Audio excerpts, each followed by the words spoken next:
आणि आता बातमी धनंजय मुंडेंची आहे। येणारा काळ हा आपलाच असेल, आता चमत्कार दाखवावा लागेल असं धनंजय मुंडे म्हणालेत।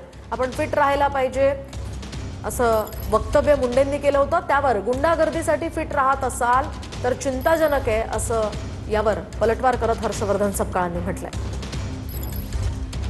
जिम करतोय, सर्व क्षेत्रातलं आपलं वजन कमी झालं होतं, पण येणारा काळ आपला आहे, त्या काळात आपण अतिशय चांगलं फिट राहायला पाहिजे यासाठी मी आता जिम करतो। मी म्हणलं आता आपण आपला चमत्कार दाखवावा लागेल।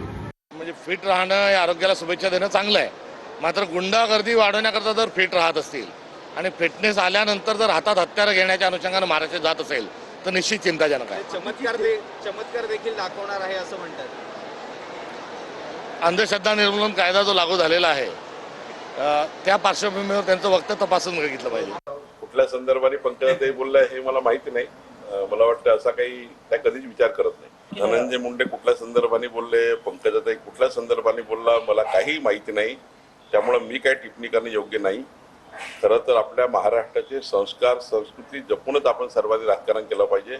पक्ष विरोधी पक्षांनी एकत्र येऊन महाराष्ट्राच्या विकासाचे राजकारण केलं पाहिजे, ही भूमिका महत्त्वाची।